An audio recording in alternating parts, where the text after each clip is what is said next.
समेटने के लिए सबसे पहले, जैसे पिछली बार हम सभी ने देखा, विस्तार को सार करना होगा और सार करने के बाद जो अननेसेसरी है उसको डिस्कार्ड करना होगा, समेटना होगा, पैकअप करना होगा, यानी फुल स्टॉप अपने जीवन के अंदर लगाना होगा।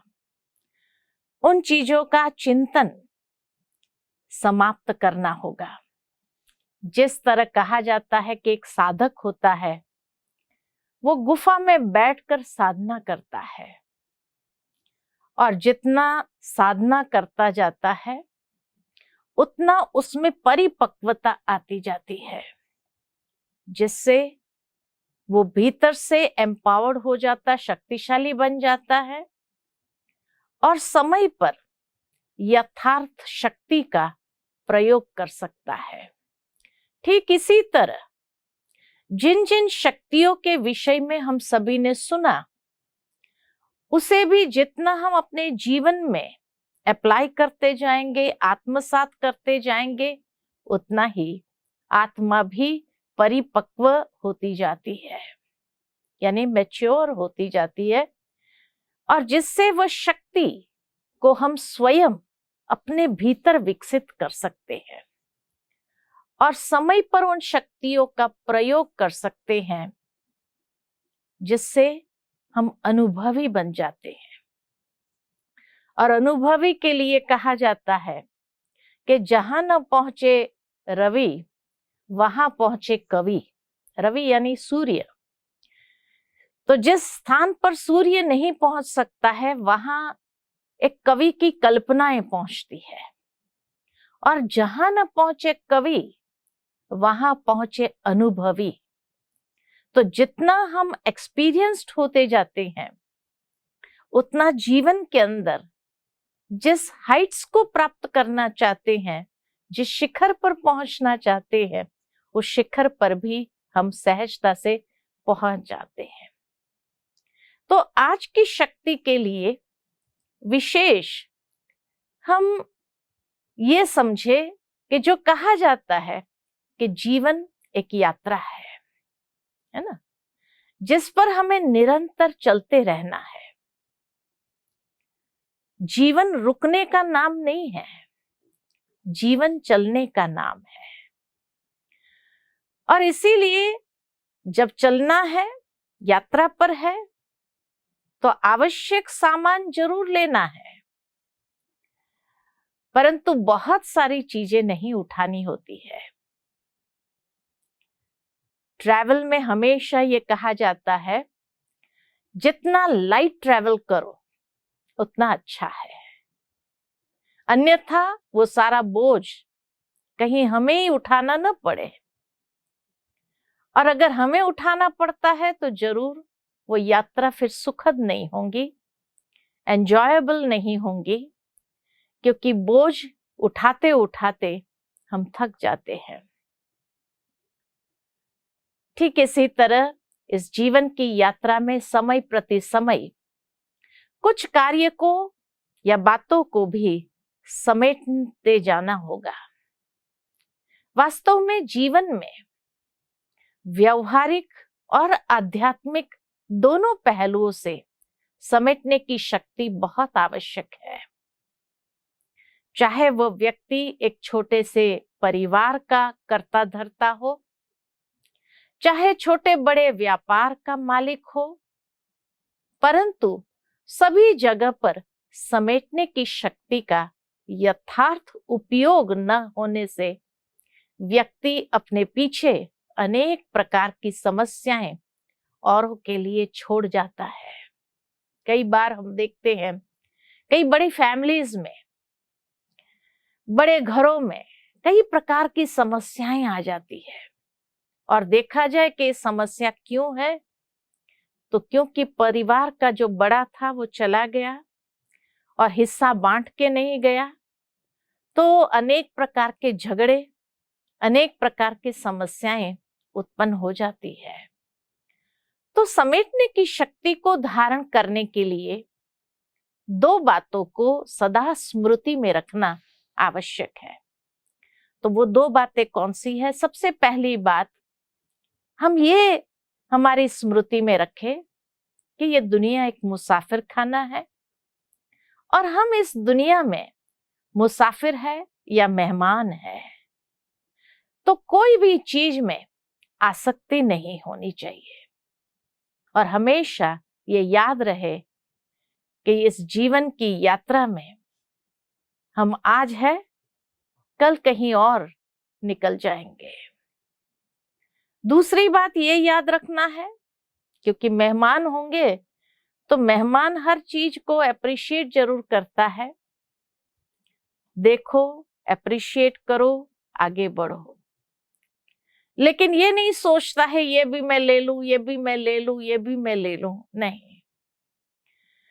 दूसरी बात हमें जो याद रखनी है इस यात्रा में, कि जब भी जीवन में कोई परिस्थिति व समस्या आए तो व्यर्थ संकल्प चलाने के बजाय हमेशा याद रहे कि यह समय भी बीत जाएगा, यह समय भी सदा चलने वाला नहीं है।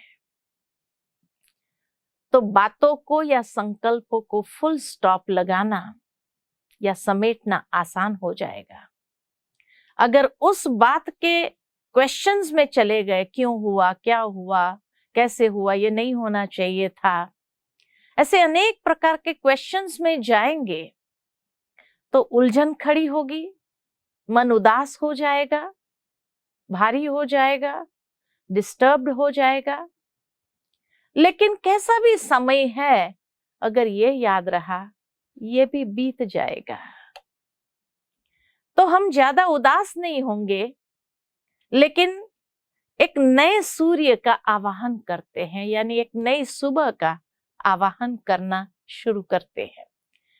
तो पुरानी बातें, जैसे कहा जाता, बीत गई सो बात गई, या रात गई सो बात गई, तो वो बातों का हम अपने मन के ऊपर टेंशन नहीं रखेंगे, ये समय भी बीत जाएगा। तो जब हम कहते हैं कि बातों को फुल स्टॉप लगाना है ना, फुल स्टॉप कैसे लगाएंगे? किसी ने मुझे पूछा कि बहन जी, ऐसा तो नहीं है कि फुल स्टॉप उठाया और यहां लगा दिया और हमारे संकल्प चलना बंद हो गए। तो एक्चुअल फुल स्टॉप लगाने का मतलब क्या है? फुल स्टॉप लगाने का मतलब है कि निश्चय बुद्धि हो करके हर बात में कल्याण को देखना, looking to the brighter side, positive side को देखना। जब हमें अपने आप में निश्चय है, फेथ है, भगवान में फेथ है, और ये ड्रामा में फेथ हो कि जो इस क्रिएटर ने ये क्रिएशन बनाई है वो परफेक्ट है, तो उसकी हर क्रिएशन में भी परफेक्टनेस है। हो सकता है कि बाहर का स्वरूप अभी मुझे अकल्याण का दिखाई देता हो, महसूस होता हो, लेकिन उसके बाद का जो समय है वो शायद बहुत अच्छा है।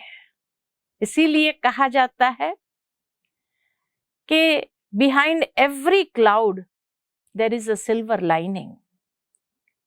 आशा का एक प्रकाश का किरण है। तो इस विश्वास के साथ हमेशा उस कल्याण को देखने का प्रयत्न करना। दूसरी बात कि फुल स्टॉप लगाना माना अपने विचारों को नई दिशा देना, अपने विचारों को एक जो दिशा में हम चल रहे हैं, हो सकता है कि वहां व्यर्थ संकल्पों की मार्जिन ज्यादा हो जाएगी, तो अपने संकल्पों को एक टर्न देना है, दूसरी दिशा में ले जाना है, अर्थात नेगेटिव को भी पॉजिटिव बनाना। तीसरी बात, मान लो कि कोई समस्या कोई परिस्थिति, कोई व्यक्ति ने क्रिएट किया हो, तो उस समय फुल स्टॉप कैसे लगाएंगे? तो उस आत्मा के प्रति भी शुभ भावना, शुभ कामना को प्रवाहित करना, अंदर में धैर्यता और गंभीरता जीवन में ले आना, और उस आत्मा के प्रति भी अपने संकल्पों को, ये ऐसा है, ये वैसा है, ये ऐसा ही करता है, ये चलाने के बजाय उसके भी कोई ना कोई जो गुण है उसको देखना और उसको उस रूप से अपने विचारों को उसके प्रति परिवर्तन करना। चौथी बात कि फुल स्टॉप लगाना माना अंतर्मुखी हो जाना, और अंतर्मुखी होकर के गहराई में जाना, स्वयं रियलाइज करना गहराई में जाकर के कि ये परिस्थिति जो आई हमें क्या लेसन सिखा के गई। जीवन के अंदर हर परिस्थितियां हमें अनुभवी बनाने आती है, हमें कुछ न कुछ लेसन सिखाने आती है। तो हमने इस परिस्थिति से, इस समस्या से क्या लेसन सीखा, किस रूप से हम अनुभवी बने, ताकि आने वाले समय में हो सकता है उससे और अधिक विकराल रूप से परिस्थिति आने वाली होगी, लेकिन अगर हम अनुभवी बन गए तो उस समय को क्रॉस करना बहुत आसान हो जाएगा। तो इसीलिए कहा, चौथी बात, इंट्रोवर्ट होकर के, अंतर्मुखी होकर के अध्ययन करे, मनन करे, गहराई में जाए कि ये परिस्थिति भी हमें क्या सिखा के गई, कौन सा लेसन पक्का कराया। पांचवी बात, फुल स्टॉप लगाना माना परमात्मा के प्यार को अनुभव करना। कैसे? परिस्थिति, समस्याओं में भगवान का प्यार कैसे अनुभव होता है? तो देखा जाता है कि कई बार कई लोग कहते हैं कि कोई कोई बात ऐसी होती है जो बार बार मेरे साथ होती है। तो बार बार यही बात क्यों होती है? तो जिस तरह एक स्टूडेंट होता है, और स्टूडेंट माना किसी सब्जेक्ट में कमजोर होता है। मान लो कि एक स्टूडेंट मैथमेटिक्स में कमजोर है, उसको गिनती ठीक से होती ही नहीं है, और हमेशा वो छोटी छोटी गलतियां करता है, और उसका वो जो मैथमेटिक्स का जो क्वेश्चन है वो रॉन्ग हो जाता है, सही नहीं होता है। वो कहता है बार बार मैं यहां ही गलती करता हूं, बार बार मेरे साथ ऐसा ही होता है। अब मान लो कि वो टीचर का एक फेवरेट स्टूडेंट है, टीचर जानता है कि बाकी सब बातों में अच्छा है, हर विषय में वो अच्छा है, थोड़ा मैथ्स में ही ये कमजोर है, और इसके कारण कहीं उसका परसेंटेज कम न हो जाए, तो वो टीचर, क्योंकि वो उसका फेवरेट स्टूडेंट है, लेकिन कमजोर होने के कारण वो उसको एक्स्ट्रा प्रैक्टिस देता है। कुछ सम्स उसको दे देते हैं ताकि घर में होमवर्क में वो वही करे, बार बार करने से अभ्यासी हो जाता है। और जितना उसकी प्रैक्टिस बढ़ती जाती है, तो कहते हैं practice makes a man perfect. तो प्रैक्टिस से जैसे जैसे उसके अंदर परफेक्शन आती जाती है, उसके बाद उस बेसिस पर बड़े से बड़े जो मैथ्स के क्वेश्चंस होते हैं उसको भी वो सॉल्व कर देता है, क्योंकि बेस उसका, फाउंडेशन उसका बहुत मजबूत हो गया। तो वो टीचर का फेवरेट होने कारण टीचर उसको एक्स्ट्रा प्रैक्टिस देता है, और एक्स्ट्रा प्रैक्टिस करा के उसको परफेक्ट कर देता है। ठीक इसी तरह हम सभी भी परमात्मा के फेवरेट स्टूडेंट्स हैं। वो भी हमारी कमजोरी को देख नहीं सकता है, और वो जानता है कि इस छोटी सी कमजोरी के कारण कहीं जीवन की परीक्षा में वो फेल ना हो जाए। तो वो भी कभी कभी हमें एक्स्ट्रा प्रैक्टिस कराते हैं, और एक्स्ट्रा प्रैक्टिस कराते हुए हमें परफेक्ट करता है, ताकि फिर उस बेसिस पर, उस फाउंडेशन पर बड़े से बड़ी बातें आती है तो भी उसको क्रॉस करना सहज होता है। तो यही तो ईश्वर का प्यार है। ईश्वर का प्यार हमें कमजोर नहीं करता है, ईश्वर का प्यार हमें मजबूत करता है ना? जिस तरह दुनिया के अंदर माँ का मोह होता है बच्चे के अंदर, वो कहते कोई बात नहीं, छोड़ दो, मैं कर दूंगी, मैं कर दूंगी, वो बच्चा कमजोर ही रह जाता है। तो जहां मोह है वहां वो बच्चा कमजोर होता है, परंतु जहां प्यार है, निस्वार्थ प्यार, वहां वो हमें मजबूत करता है, शक्तिशाली बनाता है। तो यही तो परमात्मा का प्यार है हम सब बच्चों के प्रति। छठी बात, फुल स्टॉप लगाना माना कुछ नया करने की चैलेंज को स्वीकार करना। लाइफ में अनेक चैलेंजेस आती है, तो उस चैलेंज को देखते हुए डर नहीं जाना है, पीछे नहीं हटना है, लेकिन उस चैलेंज के माध्यम से सोचे कि भाग्य विधाता हमें कुछ नया देना चाहते हैं, कुछ तोहफा देना चाहते हैं, कुछ गिफ्ट देना चाहते हैं। अगर मैंने जब तक ये नहीं किया तो मुझे वो गिफ्ट प्राप्त नहीं होंगी, उसमें से जो निकलने वाली गिफ्ट है वो मिलेगी नहीं। तो इसीलिए फुल स्टॉप लगाना माना ये जो व्यर्थ संकल्प है, क्यों हुआ, कैसे हुआ, कहाँ हुआ, मेरे साथ ही क्यों होता है, ये जो हम कंप्लेन्स लाइफ में करते हैं, उस कंप्लेन्स करना बंद करें और एक नए एंगल से, एक नए दृष्टिकोण को अपनाते हुए उस बात को सोचे, माना वो व्यर्थ संकल्प को फुल स्टॉप लग गया। राइट? तो इसीलिए कहा आज हमारे जीवन में कई प्रकार के अनचाहे विचार, अनेक प्रकार की अपेक्षाएं, एक्सपेक्टेशंस अनेक लोगों से, अनेक प्रकार की इच्छाएं बहुत बढ़ गई है, और उसके लिए समेटने की शक्ति की ही आवश्यकता है। अब ये समेटने की शक्ति हम कहां से आरंभ करें? तो सबसे पहले अंदर में मन बुद्धि है, तो मन को समेटना यानी उसको ऑर्गेनाइज करना, विचारों को ऑर्गेनाइज करना। जैसे कई लोगों ने घर में बहुत ऑर्गेनाइज्ड वे में रहते हैं, और किसी किसी के घर में देखो यहाँ चीजें पड़ी होंगी, वहां पड़ी होंगी, वहां पड़ी होंगी, ऑर्गेनाइज नहीं। कई बार किसी की कबर्ड को खोल के देखो, इतना हर चीज व्यवस्थित रखी होंगी, तो कोई भी चीज ढूंढना है आसानी से हम प्राप्त कर सकते हैं। और कईयों का कबर्ड खोलो, ऐसे अंदर में रखा हुआ होता है, जैसे कबर्ड खोलते सब अपने ऊपर आ जाता है, ऑर्गेनाइज नहीं।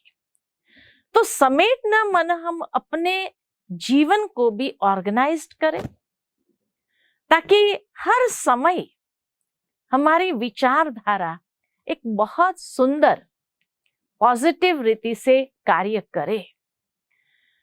तो सबसे पहले समेटना मन बुद्धि को, अर्थात अपने विचार जो इधर उधर बिखरे हुए हैं, कभी क्या सोचता है, कभी क्या सोचता है, उसको समेटना आवश्यक है। मन के अंदर एक टीम है, सोचने समझने वाली बात है। मन के अंदर एक टीम है, उस टीम को हमें ऑर्गेनाइज करना है।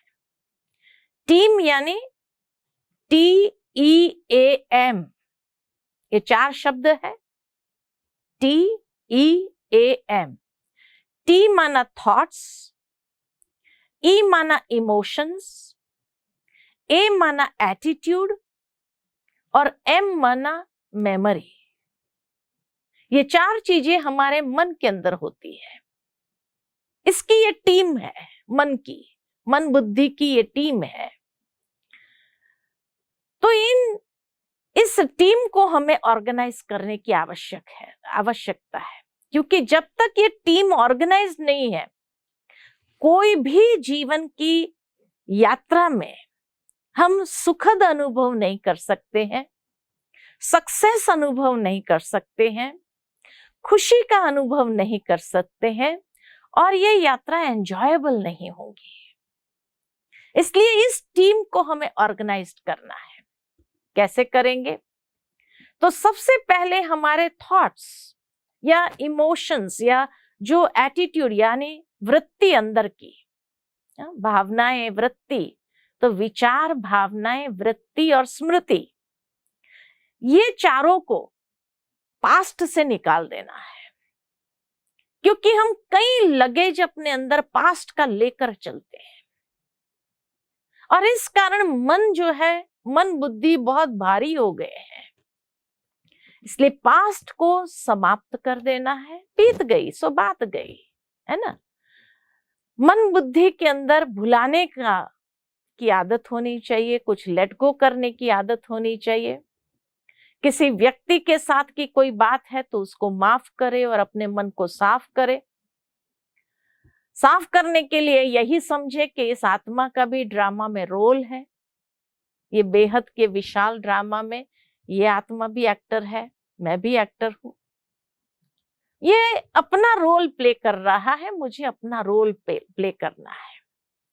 जैसे दुनिया के अंदर जो ड्रामा होता है या फिल्म होती है, उसमें हर एक को तो हीरो का रोल नहीं मिलता है। किसी को हीरो का रोल मिला तो किसी को विलन का भी रोल मिलता है।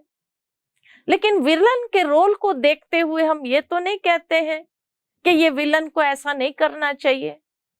अरे उसका रोल है, और वो विलन का रोल इतना अच्छे से करता है तो कभी कभी अवार्ड उसी पर ले जाता है ना। तो ठीक इसी तरह हमारे आसपास भी कोई विलन के रोल में भी होगा, तो let me be the hero, मैं हीरो का रोल करूं। क्योंकि हीरो का रोल करने वाले को सब वंस मोर करते हैं, अप्रिशिएट करते हैं। तो इसीलिए अगर कोई विलन का रोल कर रहा है तो हम ये क्वेश्चन करने के बजाय कि ये ऐसा क्यों करता है, ये ऐसा नहीं करना चाहिए, अरे उसका रोल है ना। रोल है तो उसको एक्सेप्ट करते जाएंगे सहजता से, और हम अपना रोल हीरो का बजाय, क्योंकि हम हीरो है, विलन के साथ मुझे विलन नहीं बनना है, राइट। तो जिस तरह दुनिया में भी एक बहुत सुंदर कहावत है कि गाय जो है सूखी घास खा करके मीठा दूध देती है, अमृत देती है, और एक सांप मीठा दूध पी करके जहर देता है। अब मुझे क्या बनना है? गाय बनना है या सांप बनना है? ये मेरे ऊपर है। तो फर्क किस में आया? वास्तव में फर्क आया उसके स्वभाव में। उसने सूखी घास खाई तो भी उसको ट्रांसफॉर्म कर दिया, अमृत बना दिया। फुल स्टॉप लगा करके अपने जीवन के अंदर दिशा देते हुए ट्रांसफॉर्म कर दिया उसको अमृत के अंदर। और सांप ने मीठा दूध पिया, फिर भी उसको ट्रांसफॉर्म किया जहर के अंदर। तो इसीलिए समेटना माना हमेशा मुझे भी हर बात को ट्रांसफॉर्म करना है अमृत में, जहर में नहीं। तो बीती बातों का, पास्ट का चिंतन नहीं करना, लेकिन जो पुराना स्वभाव ईर्ष्या, द्वेष आदि का है, उसे समेटकर सर्व के प्रति शुभ भावना को इमर्ज करना, लेट गो करना, यही समेटते जाना है। नहीं तो इन पुरानी बातों को स्मृति में रख करके रहेंगे हम, एक एक बात को रखते जाएंगे। उसने मेरे साथ ऐसा किया, उसने मेरे साथ ऐसा किया, अब मैं भी उसको दिखा दूंगा। अगर सारी पुरानी बातें अंदर रखते रहेंगे, भरते रहेंगे, तो जब इस दुनिया से जाएंगे तो साथ में क्या लेके जाएंगे? उसी प्रकार दूसरा जन्म भी प्राप्त होगा, क्योंकि हम सब की एक रिटर्न जर्नी है। रिटर्न टिकट हम सभी लेकर के आए हैं।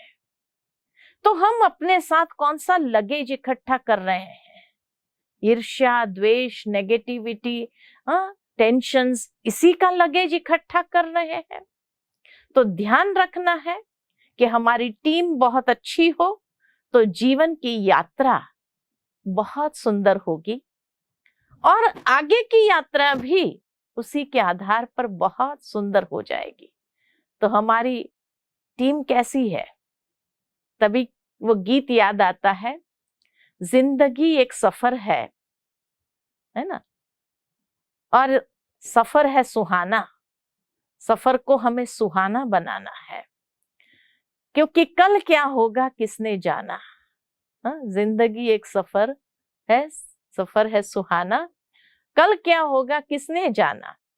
तो जीवन का ये सफर बहुत सुहाना होना चाहिए और उसके लिए हमारी टीम बहुत अच्छी होनी चाहिए, राइट। जैसे कहा जाता है कि प्लेयर्स की भी टीम अच्छी होती है तो हर बड़े से बड़ी मैच को भी वो जीत जाते हैं और वो इकट्ठा एक कंट्रीब्यूशन होता है उस जीत के लिए।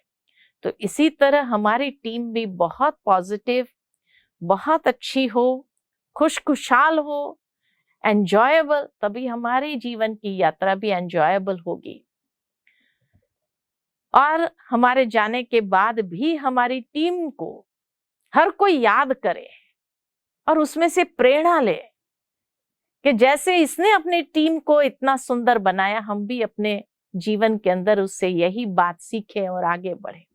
इसलिए कहा जाता है कि हमारे साथ जाने वाली है हमारी पूंजी, और हमारी पूंजी है ये टीम के द्वारा किया गया श्रेष्ठ कर्म।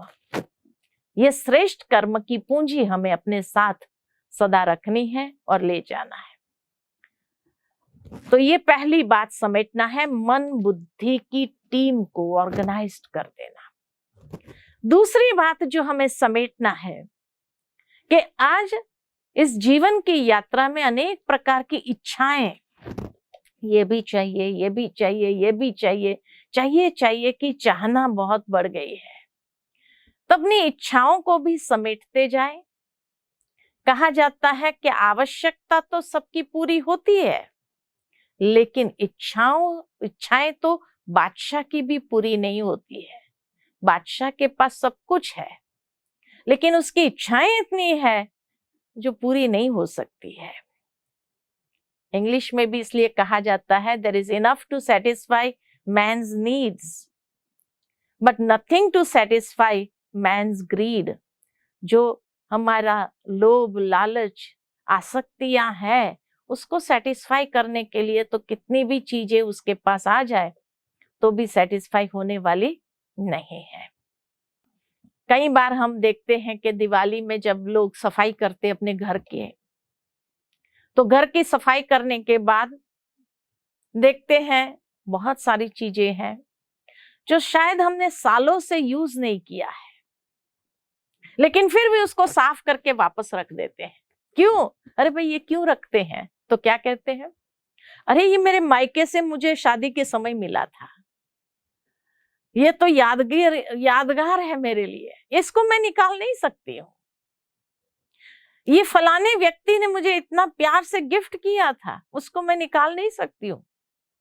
और इस तरह से शायद हम इतनी सारी चीजें इकट्ठी करते जा रहे हैं, हर दिवाली पर सफाई करते हैं, निकालते हैं, देखते हैं, फिर वापस उसको रख देते हैं। किस लिए रख रहे हैं मालूम नहीं। हमारे जाने के बाद लोग कहेंगे, अरे सब निकालो, अभी सारा कचरा रखा था।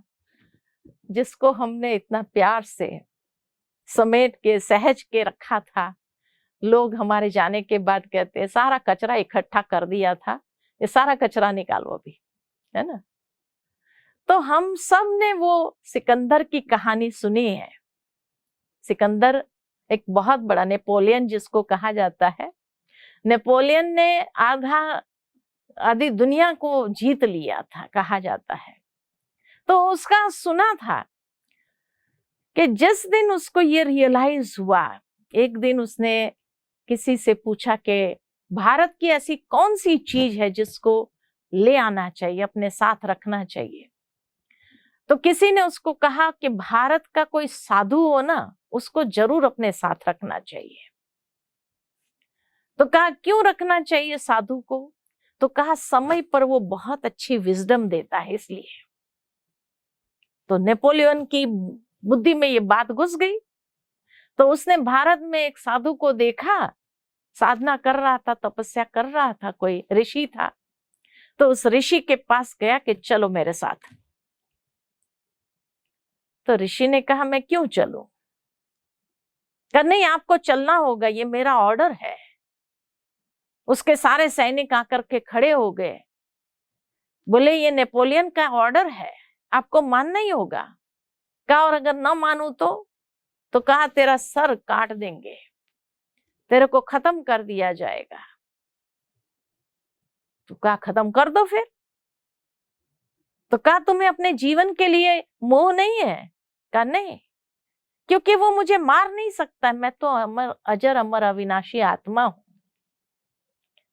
वो चाहे तो इस शरीर को मार सकता है, वो मुझे मार नहीं सकता है। तो जैसे जैसे नेपोलियन ने ये बात सुनी, उसको बड़ा आश्चर्य लगा कि लोग तो मेरे भय से कांपते हैं और ये व्यक्ति ऐसा है जो डरता ही नहीं है। तो ऐसी क्या उसने प्राप्ति कर ली है? तो कहा यही तो विजडम है जिस कारण से उसने डर के ऊपर जीत प्राप्त कर ली है। तो फिर जो है वो साधु तो नहीं चला, लेकिन नेपोलियन को रियलाइज हुआ, उसको ऑफर किया था कि मैं तुझे आधा जो मैंने जीता है उसमें से आधी दुनिया का मालिक बना दूंगा। कहा मुझे मालिक नहीं बनना है। वो साधु कहता है अरे तू तो मेरा गुलाम है, गुलाम का भी गुलाम है। जब ये बात गई तो नेपोलियन ने कहा कैसे? कहा मैंने अपने मन को जीता है, मैं अपने मन का राजा हूं। तू तो अपने मन का गुलाम है, इच्छाएं हैं पूरी दुनिया जीत लूं, और जीतने के बाद भी तुम्हें सेटिस्फेक्शन होने वाला नहीं है। पूरी दुनिया और साथ क्या चलेगा तेरे? कुछ भी नहीं। तो मैं तो मन का राजा हूं, और मैं मन का राजा हूं। मेरी कर्मेंद्रियां मेरे गुलाम है, ये मन मेरा गुलाम है, और मेरी कर्मेंद्रिय को खत्म करने का तुम सोच रहा है, मेरे शरीर को तुम खत्म करने का सोच रहा है, तो मेरे गुलाम का भी गुलाम है तुम, कि जहां तेरी इच्छाओं पर भी तेरा कंट्रोल नहीं है, और जब यहां से जाएगा तो कुछ भी लेकर नहीं जाने वाला है। नेपोलियन को वो बात इतनी अंदर घुस गई, वहां से चला गया उस साधु से, और इतनी बड़ी सीख लेकर के गया कि उसके बाद जो है उसने सोचा कि अब मुझे आगे दुनिया जीतनी नहीं है। परंतु उसने अपने जो सैनिक थे, जो लोग थे, उसको कहा कि जिस दिन मैं इस दुनिया से जाऊं 3 चीजें आपको करनी है। क्या कौन सी 3 चीजें करनी है? तो कहा सबसे पहले मेरी अर्थी को जो उठाए ना, वैद्य, हकीम और डॉक्टर्स मेरी अर्थी को उठाना चाहिए, कंधा देना चाहिए। कहा ये क्यों? तो कहा दुनिया को ये पता होना चाहिए कि जब जाने का समय आता है तो कोई डॉक्टर आपको बचा नहीं सकता है, कोई वैद्य हकीम आपको बचा नहीं सकता है, ये उन्हें मालूम होना चाहिए। दूसरी बात कि जो धन मैंने जीता है, तो जिस रास्ते से मुझे ले जाएं, मेरी अर्थी को ले जाएं, उस पूरे रास्ते के ऊपर उस धन को, अशर्फियों को, गोल्ड कॉइन्स को बिछा देना। क्यों? तो लोगों को मालूम पड़े कि इतना बड़ा नेपोलियन, इतना बड़ा सिकंदर, इतना उसने धन जीता, लेकिन ये धन उसका लाइफ को बचाने में काम नहीं आया। तो पहला तो वैद्य, हकीम लोग, डॉक्टर्स लोग मेरी अर्थी को उठाएं, ताकि लोगों को पता चले कि वो बचा नहीं सकते जब आपका जाने का वक्त आता है। और इतना धन दौलत भी देने के बाद, खर्च करने के बाद भी वो आपके जीवन को बचा नहीं सकता है। और तीसरी चीज क्या करना है? तो मेरे कॉफिन से दोनों हाथ बाहर रख देना, ताकि लोगों को पता चले कि जाने के समय मैं खाली हाथ ही गया हूं, कुछ भी अपने साथ लेकर नहीं जा सका। तो इसीलिए कुछ समय अपने लिए भी रखे, अपने श्रेष्ठ कर्म की पूंजी को इकट्ठा करने के लिए रखे, ताकि हम इस दुनिया से जब जाए तो भरतू हाथ जाए, खाली हाथ न जाए। हमारा जीवन ऐसा हो, अनेक प्रकार की इच्छाएं पूरी करने में लगा हुआ न हो, लेकिन जो है हमें लाइफ के अंदर इस तरह से जीना है जैसे कि हम जीवन को अच्छी तरह समझते हुए जी रहे हैं। नहीं तो हर समय टेंशन बना रहेगा, डिप्रेशन आ जाएगा लाइफ में, और इन इच्छाओं को समेट नहीं पाएंगे। तो इच्छाओं को जितना समेटेंगे उतना लाइफ में टेंशन कम होगा, उतना लाइफ खुशी खुशी से आगे जी सकेंगे। तीसरी बात, तो पहले तो अपनी टीम को ऑर्गेनाइज करना है, दूसरा इच्छाओं को समेटना है, तीसरी बात कि अपने बैगेज में हमेशा कीमती चीजों को भरना है। कीमती चीजें कौन सी है ना? रत्न को भरना है, हमें अपने बैगेज को हीरे मोतियों से भरना है। और ये हीरे मोती कोई स्थूल की बात नहीं है, लेकिन गुणों के हीरे मोतियों से भरना है, सद्गुणों से भरना है, श्रेष्ठ कर्मों से भरना है। ये कीमती चीज है, और हर एक से गुण उठाते जाना है। कहा जाता है कोई व्यक्ति बहुत बुरा है, बहुत बुरा है, चलो 99 अवगुण है, एक तो गुण होगा। Everybody is blessed with some और द अदर क्वालिटी। कोई ना कोई एक विशेषताओं से भगवान ने उसको ब्लेस किया हुआ है।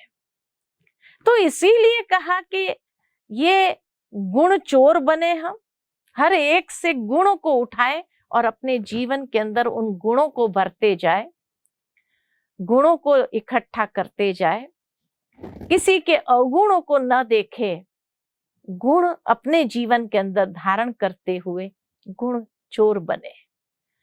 दत्तात्रेय के लिए कहा जाता है कि दत्तात्रेय भगवान क्यों बना दिया उसको, लोग उसकी पूजा क्यों करने लगे? तो कहा उसने जीवन के अंदर 32 गुरु किए थे। 32 गुरु किस किस को गुरु बनाया? तो उसने टॉर्टोइस को भी अपना गुरु बनाया, उसने हर एक चीज को, एक फूल को भी अपना गुरु बनाया कि कैसे कांटों के बीच एक गुलाब का फूल रहता है ना? तो हर चीज से हमें कुछ न कुछ अपने जीवन के अंदर गुण धारण करना है, कुछ विजडम धारण करनी है, और उसको भी अपना गुरु बना देना है। तो इसीलिए वो पूजनीय हो गया, क्योंकि अपने बैगेज उसने अच्छी चीजों से भर लिया। कई बार कई लोग सोचते हैं कि हमने तो अपनी बैगेज अच्छी चीजों से ही भरी है, लेकिन ध्यान रखना कोई चोर चोरी न कर जाए। आप सोचेंगे भाई मेरे सद्गुणों को कोई कैसे चोरी कर सकता है, मेरे अच्छे कर्म को कोई कैसे चोरी कर सकता है? आज की दुनिया में हर चीज संभव है, हमारे गुण भी चोरी हो जाएंगे। कैसे चोरी होंगे? संग का रंग, अगर कुसंग का रंग लग गया ना, तो सारे सद्गुण खत्म होते जाते हैं। बुरा संग में फंस गए तो बुरा संग वाला क्या करेगा? अपना रंग चढ़ाना शुरू करेगा, तो सद्गुण के बदले बुरी आदतें आने लगेगी, व्यसन आने लगेंगे लाइफ में, एडिक्शंस होने लगेगी कई चीजों की, और ये हमारी बैगेज को जो सद्गुण हमने इकट्ठे किए थे वो सारे चोरी हो गए, बह गए, और हमने अपनी बैगेज को रिप्लेस कर दिया। कब रिप्लेस हो गई ये सब चीजें वो भी पता नहीं चले। तो इसीलिए ये ध्यान रखना है कि कोई भी संग के प्रभाव में, और उसमें भी विशेष कुसंग के प्रभाव में आकर के बुरे कर्म में एंटेंगल नहीं होना है, बुराइयों में फंसना नहीं है। तो हमेशा अपने बैगेज को ध्यान दे करके अच्छी चीजों से भरो, तो आगे का जो यात्रा का पड़ाव है उसको भी हम अच्छे से उसको ये कर सकेंगे। चौथी बात क्या समेटनी है हमें लाइफ में? तो देह के संबंधों को समेटना है। कैसे समेटेंगे देह के संबंध? तो इस बेहद के विशाल ड्रामा में हम सब ने कितने जन्म धारण किए हैं। सोचो आप कि अगर हमारे मैक्सिमम जन्म भी हो, 84 जन्म भी हो, तो 84 जन्म में 84 माँ बाप मिले, 84 जन्म में 84 भाई बहनें मिले होंगे, कितने सारे रिश्ते मिले होंगे 84 जन्म में, राइट? याद है कि पास्ट लाइफ के माता पिता कौन है? चलो सबसे ज्यादा अटैचमेंट हमारा माता पिता के साथ हो या अपने बच्चों के साथ हो, तो पिछले जन्म के बच्चे कौन थे मालूम है? और वो आज कहाँ है पता है? कुछ भी पता नहीं। जैसे ये शरीर छूटता है वो संबंध भी छूट जाते हैं, और इसीलिए अगर उन संबंधों में जितना हमारा अटैचमेंट होगा तो शरीर छोड़ने वक्त भी कितना दर्द होगा। इसीलिए हर इंसान को, अपने मित्र संबंधियों को भी, अपने नजदीक के परिवार के संबंधों को भी हम क्या देखें? ये संबंध भी सारे मुझे इस एक जन्म के लिए मिले हैं। इस एक जन्म के बाद ये संबंध भी कहाँ छूट जाएंगे पता ही नहीं। तो सबके साथ स्नेह जरूर रखना है, प्यार जरूर रखना है, लेकिन अटैचमेंट क्रिएट नहीं करना। अटैचमेंट क्रिएट करना माना अधिकार, मेरा अधिकार है इसके ऊपर, ये मेरा पति है, मेरा अधिकार है, ये मेरे बच्चे हैं, मेरा अधिकार है। पॉसेसिवनेस, जितना पॉसेसिवनेस होगा उतना दुखी हो जाएंगे। तो इसीलिए कहा कि इस ड्रामा के अंदर सबने कितने जन्म धारण किए, हर जन्म में हमारे कितनी आत्माओं के साथ संबंध जुड़े, और फिर जीवन यात्रा में जैसे आगे बढ़ते गए वो संबंध पीछे छूटते गए। तभी तो भगवत गीता में भी भगवान ने अर्जुन से यही कहा कि हे अर्जुन, सर्व धर्म परित्यज माम एकम शरणम व्रज। अर्थात देह के जितने भी धर्म है, धर्म माना कोई हिंदू मुस्लिम ये सारे धर्म को छोड़ने की बात नहीं है, लेकिन देह के अनेक धर्म कौन से हैं जिसको हमने अपनी जिम्मेवारी समझा, हमारा कर्तव्य समझा, वो हमारा धर्म है। जैसे एक पितृ धर्म कहते हैं ना, पिता के प्रति एक बच्चे का धर्म, या पिता का अपने बच्चे के प्रति एक धर्म। तो पितृ धर्म, पति धर्म, जैसे कहते हैं ना ये भाई पति है हमारा, इतना तो धर्म उसका होना चाहिए कि हमारी रक्षा करे, हमारे लिए नीड्स को पूरा करे। तो पितृ धर्म, पति धर्म, गृहस्थ धर्म, ये सारे धर्म है हमारी एक लाइफ में। कितने धर्म है जिसको मुझे पूरा करना होता है। ये सारे धर्म छोड़ सर्व धर्म परित्यज,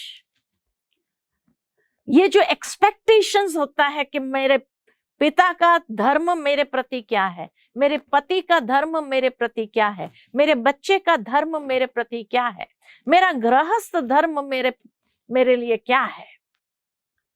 तो ये सारे धर्म जो है उसको प्यार से निभाओ, जरूर निभाना जरूर है, लेकिन उसमें मोह या आसक्ति जो है उसका त्याग करना है। तो सर्व धर्म परित्यज यानी उसको त्याग कर मामेकम शरणम व्रज, सिर्फ मुझ एक को याद करो। परमात्मा यही कहते, मुझ एक को याद करो तो तुम्हारी सभी कामनाएं पूरी हो जाएगी अपने आप। मामेकम शरणम व्रज, सिर्फ मेरी शरण में आ जा तो तू सभी पापों से मुक्त हो जाएगा। जितने भी पाप हुए ये संबंधों में फंस करके, मोह में आकर के, इस पॉसेसिवनेस को लेकर के जितने भी पाप हुए हैं वो सब से तू मुक्त हो जाएगा। और इसीलिए ये बात जैसे ही 18वें अध्याय में भगवान ने कही अर्जुन को, और अर्जुन को रियलाइज हुआ, और तभी उसके बाद वो कहता है नष्टो मोहा स्मृतिर्लब्धा, अब मैं संपूर्ण मोह से मुक्त होकर के स्मृति स्वरूप हो गया कि हाँ परमात्मा एक ही है जो हमारा सच्चा साथी है। दुनिया का कोई भी इंसान हमारा सच्चा साथी नहीं बन सकता है। कितना भी मोह हो हमें उसके प्रति, उसका भी हमारे में मोह हो, लेकिन साथ चलने के लिए भी तैयार नहीं होता है ना। वो राजा की कहानी सुनी होगी आप सभी ने कि एक राजा था और उसकी 4 रानियां थी। 4 रानी थी। पहली रानी जो थी वो उसको इतनी प्रिय नहीं थी, और प्रिय नहीं थी तो उसके पास वो कभी जाता नहीं था। रानी उसको प्यार करती थी लेकिन वो रानी के पास कभी जाता नहीं था क्योंकि वो उसको अच्छी नहीं लगती थी। इसलिए उसने दूसरी शादी किया, दूसरी रानी को ले आया, लेकिन धीरे धीरे उससे भी मन भर गया तो तीसरी शादी किया। तीसरी जो शादी किया रानी थी बहुत ब्यूटीफुल थी, बहुत अच्छी थी, लेकिन उसके अपने शौक थे, उस शौक को पूरा करने में वो लगी हुई थी। तब उसने चौथी रानी को अपनाया, और चौथी रानी को इतनी सुंदर थी, हर रीति से इतनी अच्छी थी, तो जहां जाता था उसको साथ लेकर जाता था, उसी के साथ में समय बिताता था। कोई क्षण ऐसा नहीं होता था जो उसको साथ न रखा होता। लेकिन राजा को फिर एक ऐसी बीमारी हुई जो उसको पता चल गया अब मेरा अंत नजदीक है। तो अंत नजदीक है ये जानकर उसने अपनी चौथी जो अति प्रिय रानी थी उसको बुलाया और कहा देखो मैं अभी आगे जा रहा हूं, अभी ये शरीर जो है मुझे साथ देने वाला नहीं है, मुझे जाना पड़ेगा। तो उसने अपनी चौथी रानी से कहा आप मेरे साथ चलेगी? तो जैसे ये कहा तो रानी ने मुख मोड़ लिया और चली गई। कहा मैं तुम्हारे साथ नहीं चलूंगी, अब यहां से आगे का सफर तुम्हें अपने आप करना होगा। उसको बड़ा धक्का लगा कि जिसको मैंने इतना प्यार किया वो मेरे साथ चलने के लिए तैयार नहीं। तब उसने तीसरी रानी को बुलाया और कहा तुम मेरे साथ चलोगी? तुम्हारे हर शौक मैंने पूरे किए। कहा नहीं, मैं भी तुम्हारे साथ नहीं चल सकती हूं, मेरे अभी कितने शौक बाकी है, और तुम जाएगा तो कोई बात नहीं, दूसरा मुझे मिलेगा। ऐसे करके उसने जो है साथ छोड़ दिया, वो भी चली गई। तो जो दूसरी रानी थी उसको बुलाया, कहा तुम चलेगी मेरे साथ आगे की जर्नी पर? तो कहा मैं श्मशान तक चलूंगी, आगे जाना तेरा काम। फिर जो पहली रानी थी जो अप्रिय थी, इतनी प्रिय नहीं थी, वो सामने आकर कहने लगी मैं साथ चलूंगी आपके। हमारे जीवन में भी ये 4 रानी है जिसको हमने जीवन के अंदर किसी को बहुत कम महत्व दिया, किसी को बहुत अधिक महत्व दिया।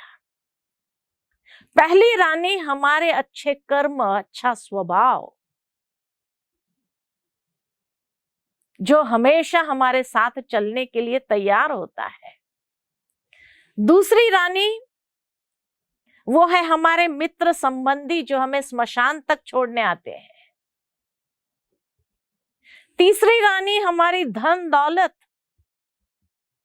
वो कहते हैं तुम जाएगा तो दूसरा मिलेगा जो मुझे ओन करेगा, अपना बनाएगा।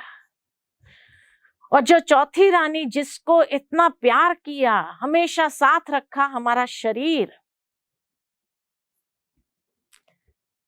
कितना सजाया उसको, रोज उसको तैयार किया, नहलाया धुलाया, सजाया, सब कुछ किया, जहां गए उसको साथ लेकर गए, उसके बिना एक कदम नहीं चले हम। लेकिन जिस दिन ऊपर का बुलावा आता है, चाहे रास्ते में है, बाजार में है, कहीं पर भी है, वो साथ छोड़ देता है, कहता अब आगे की यात्रा तुम करो। शरीर साथ नहीं, एक कदम भी आगे नहीं बढ़ता है। उसके बाद वो जिसके पीछे हमने इतना टाइम दिया, इतना खर्चा किया, वो शरीर वहीं छूट जाता है। अच्छा, जो धन दौलत है वो भी साथ नहीं चलती। वो कहते हैं आज तुम है, ठीक है, तुमने मुझे अपनाया था, कल दूसरे के पास चली जाऊंगी, बच्चों के पास जाएगी, मित्र संबंधी उसको ले लेता है, अपना लेता है। तो ये भी हमारे साथ चलने वाले नहीं है। अच्छा, जिन मित्र संबंधियों को हमने अपना समझा, वो हमें स्मशान तक छोड़ देगा, कहते आगे की यात्रा तुम्हें करनी है। और जो सबसे पहली रानी, चौथी रानी अप्रिय, जिसके प्रति हमने कभी ध्यान ही नहीं दिया, वो है हमारे कर्म, हमारा स्वभाव, हमारे संस्कार। वो कहते हैं हम साथ में चलेंगे, जिसके प्रति कभी ध्यान नहीं दिया। और तब व्यक्ति को अफसोस होता है, काश मैंने इस चौथी रानी के ऊपर विशेष ध्यान दिया होता, अच्छे कर्म किया होता, तो आगे जहां जाना है वो कितना सुंदर मेरा समय बीतेगा। देह के पीछे सारा टाइम लगा करके प्राप्ति क्या हुई? कुछ भी नहीं। इसलिए हमारी प्यारी दादी जानकी हमेशा ये बात याद दिलाती थी, 3 बार ओम शांति कह करके, मैं कौन, मेरा कौन और मुझे क्या करना है। मैं आत्मा, मेरा कौन, मेरी सबसे प्रिय रानी कौन सी होनी चाहिए? मेरे कर्म। ये दुनिया के सारे संबंध जो है वो स्वार्थ युक्त है। तो इसीलिए हमें हमेशा अपने कर्म के प्रति ध्यान देना है। मैं कौन, मेरा कौन, है ना, मेरे साथ चलने वाला कौन, और इसीलिए मुझे क्या करना है। राजयोग हमें यही सिखाता है कि मैं आत्मा और मेरा कौन, मेरा तो एक परमात्मा, दूसरा न कोई। उसको हम अपना समझ करके उसको सदा याद करते रहे और अच्छे कर्म करते जाए परमात्मा की याद में, तो कहेंगे कि हाँ, हमने सारे संबंध को भी समेट लिया। समेटने के लिए हमेशा ये याद रहे कि मैं महान आत्मा हूं और इस दुनिया में मेहमान हूं। महान माना ही मेरा हर बोल, मेरा हर संकल्प, मेरा हर कर्तव्य महान होना चाहिए। और मेहमान समझने से किसी बात में हमारा मोह, ममता, आसक्ति नहीं होगी। हमें हर जगह जो भी अच्छी चीज देखते हैं उसको अप्रिशिएट जरूर करना है, लेकिन ये जरूर समझना है कि हम तो यहाँ मेहमान हैं, ये हमारे नहीं है। उन चीजों को यूज जरूर करें, लाभ ले, लेकिन उसमें आसक्ति नहीं रखें। जैसे राजा जनक की कहानी है कि उसने कहा कि मुझे जीवन मुक्ति का ज्ञान मिले। उसके पास लक्ष्मी थी, सरस्वती थी, बहुत इंटेलिजेंट था राजा जनक, माना सरस्वती थी, लक्ष्मी थी, धन धान्य से संपन्न था, लेकिन विदेही का टाइटल मिला उसको। और विदेही क्यों कहा गया? विदेही माना जिसकी साधु वृत्ति हो, यानी जिसने समझा हो लाइफ को अच्छी तरह से, उसकी एक कहानी आती है, बहुत सुंदर आती है कि एक बार उसका एक मंत्री उसको कहता है कि राजा, आपको विदेही क्यों कहा जाता? आप रहते तो ये सारे भौतिक साधनों के बीच में है, इतना भौतिकता चारों ओर महल के अंदर है, फिर आपको विदेही कैसे कहा जाएगा? तो राजा जनक ने कहा कि ठीक है, तुम्हारे इस प्रश्न का उत्तर दूंगा, लेकिन उसके लिए मैं एक अवार्ड भी दूंगा, एक इनाम भी दूंगा और सजा भी दूंगा। वो मंत्री घबरा गया कि सजा देंगे? क्या ऐसी सजा देंगे? ऐसा मैंने कौन सा गुनाह कर दिया? तो कहा, तुम्हें इनाम ये देता हूं मैं इस प्रश्न का उत्तर देने के लिए कि तुमने ये प्रश्न बहुत अच्छा पूछा और दुनिया को भी ये मालूम होना चाहिए कि मुझे विदेही क्यों कहा गया। लेकिन तुझे इनाम में ये देता हूं कि 7 दिन तुझे मेरे महल में रहना होगा। जो भी सारे संसाधन है, जो भी चीज है, उसका तुम उपभोग करो, उसको एंजॉय करो, खूब अच्छे से एंजॉय करो। लेकिन 7वें दिन तुझे बाजार में लाया जाएगा, सारे चौक में लाया जाएगा और सारी पब्लिक के बीच में तुम्हें फांसी पर चढ़ाया जाएगा। लेकिन ये 7 दिन तुम खूब एंजॉय करो। जितने भी रिचेस है मेरे महल के अंदर, उन रिचेस को तुम एंजॉय करो, उपभोग करो। अच्छा 56 प्रकार का भोजन बनता है, खाओ पियो मौज करो। ये 7 दिन जितना मौज करना है कर लो। 7 दिन के बाद तुझे बीच बाजार में लाकर सबके बीच में फांसी पर चढ़ाया जाएगा। अब वो मंत्री बार बार राजा को रिक्वेस्ट करे कि सॉरी, मैंने ये प्रश्न पूछा, लेकिन मुझे न रिचेस चाहिए न मुझे सजा चाहिए। कर नहीं, अभी तो तुमने पूछ लिया इसलिए तुम्हें मिलेगा जरूर।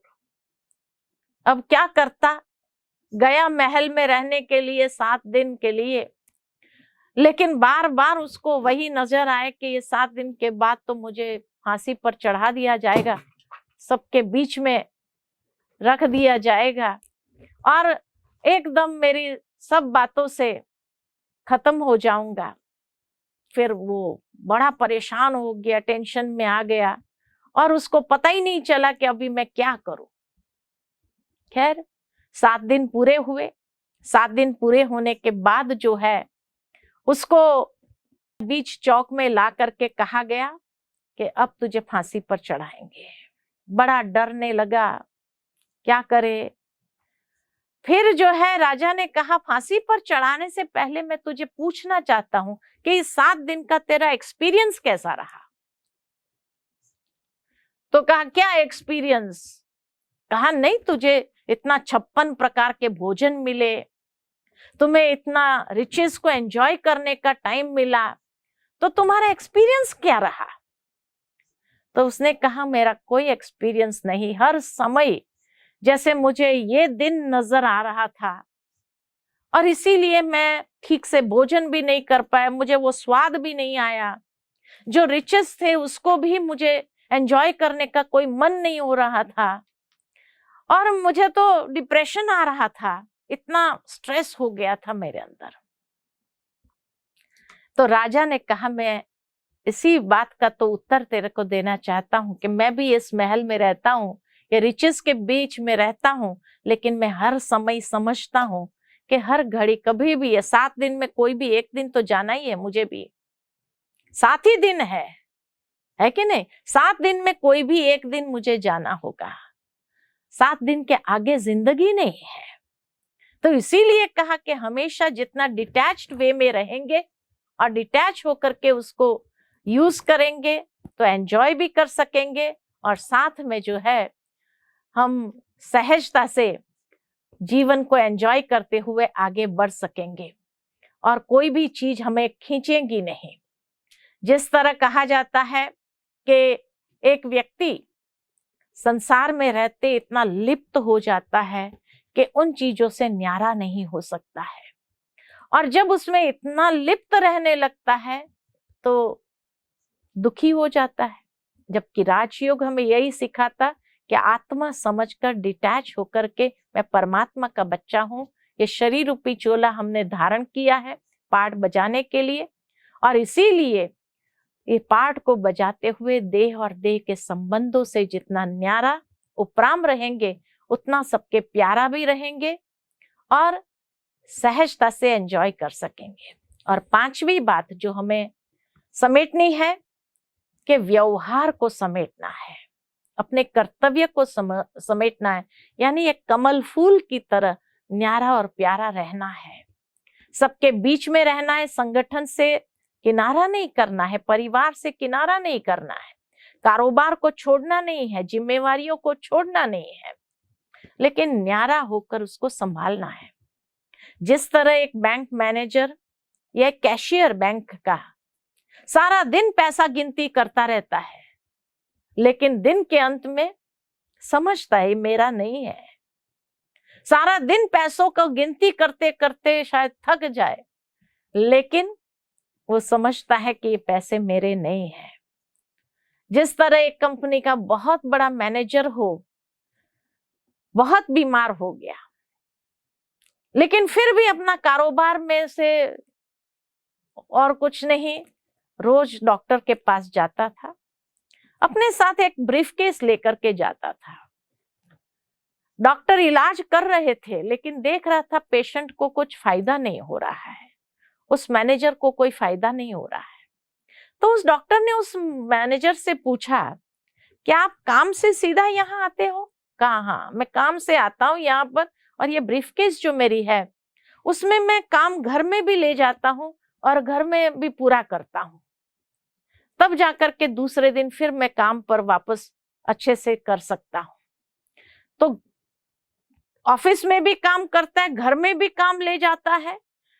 तो डॉक्टर ने समझ लिया, तो कहा आप बांटते क्यों नहीं हो, division of work, distribution of work क्यों नहीं करते हैं, कुछ चीजें किसी को देते जाओ, वो लोग पूरा करें। कहा नहीं, इस दुनिया में विश्वास करने के लिए कोई पात्र नहीं है, और इसीलिए मुझे किसी पर विश्वास नहीं आता है, तो मैं किसको दूं अपना काम, इसलिए मैं खुद ही करूं।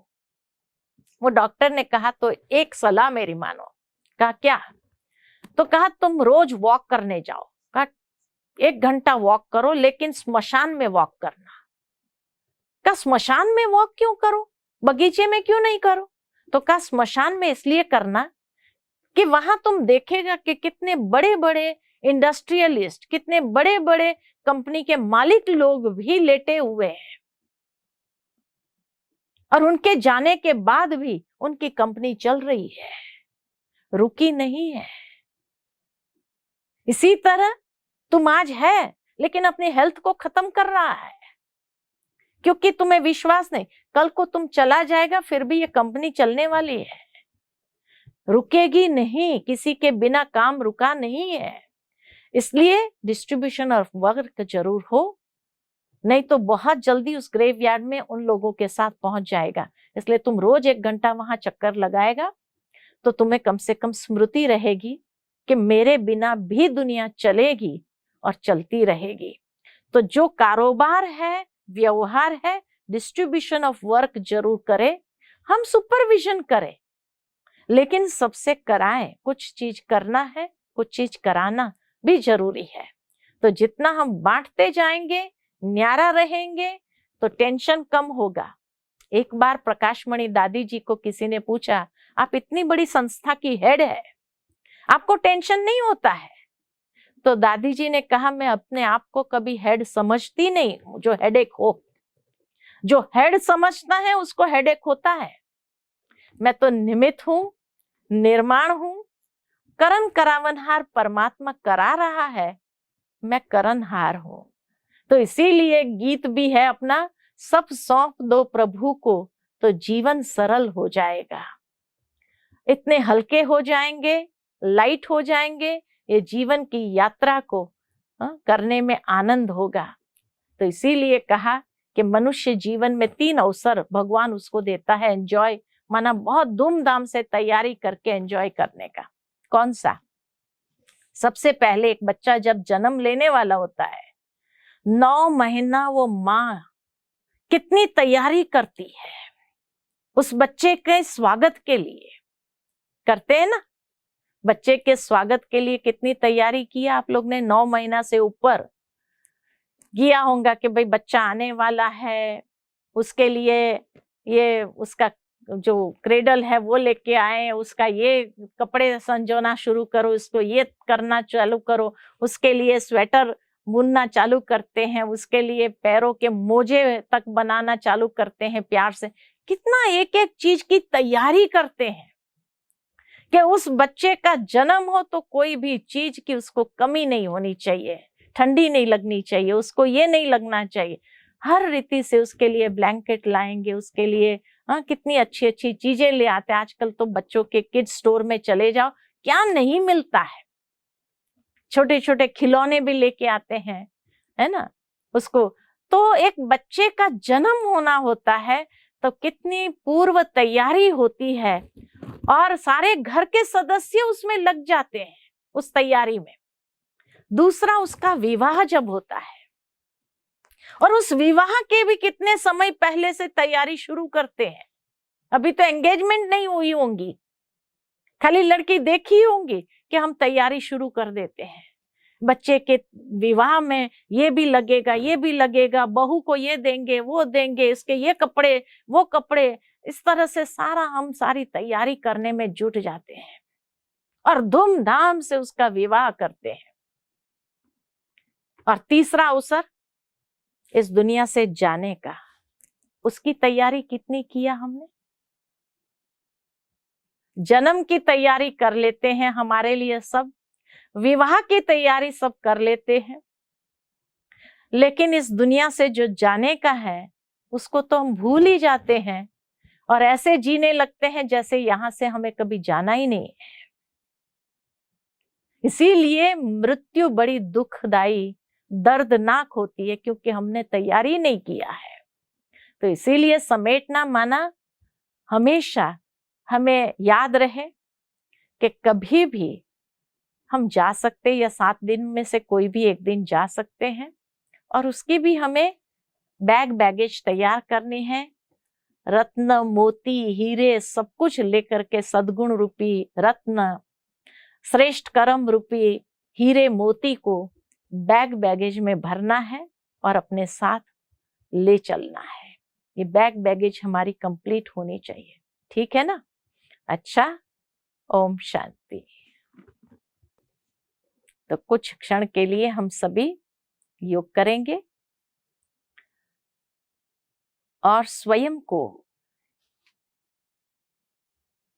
इस शरीर के अंदर भी महान आत्मा सो मेहमान के रूप में देखेंगे।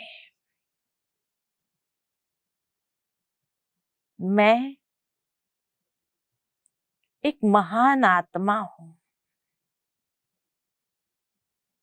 जो इस संसार के रंगमंच पर अवतरित हुई हूं,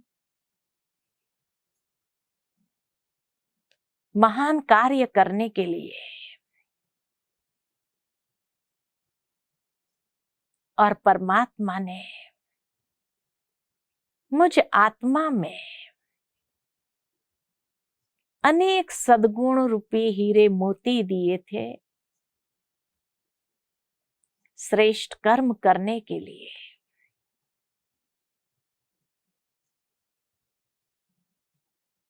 हमें भी अपने जीवन में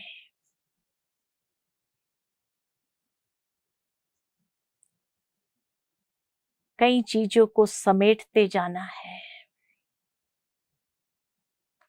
और अपनी टीम बहुत अच्छी बनानी है। अपने विचारों को, भावनाओं को, मनोवृत्ति को और स्मृतियों को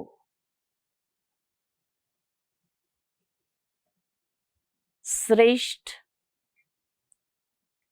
विचारों से, सकारात्मक विचारों से सजाना है। अपनी भावनाओं को हमेशा शुभ भावना, श्रेष्ठ भावना रखनी है। अपनी मनोवृत्ति को श्रेष्ठ दिशा देनी है और स्मृतियों को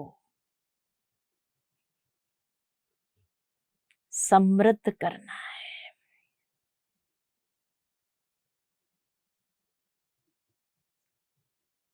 जीवन की यात्रा में इच्छाएं और अपेक्षाएं समेट लेना है।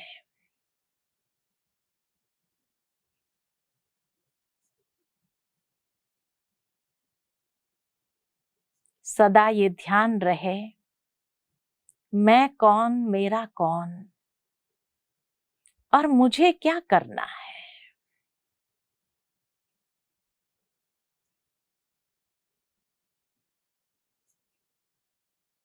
परमात्मा को साथी बना करके हमेशा चलना है।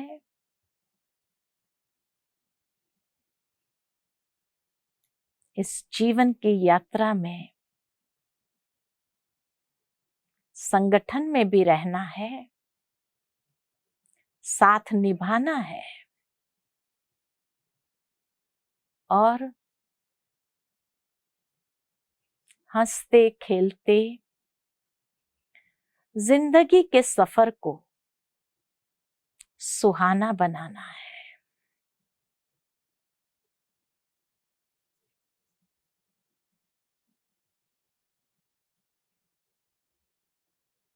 परमात्मा के स्नेह की छत्र छाया में निरंतर रहना है। उसका वरदानी हाथ अपने सिर पर अनुभव करे।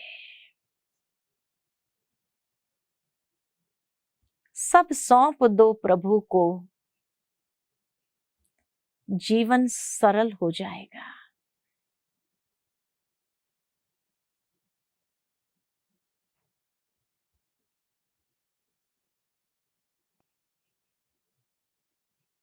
धीरे धीरे मन को वापस भ्रुकुटी की गुफा में ले आते हैं।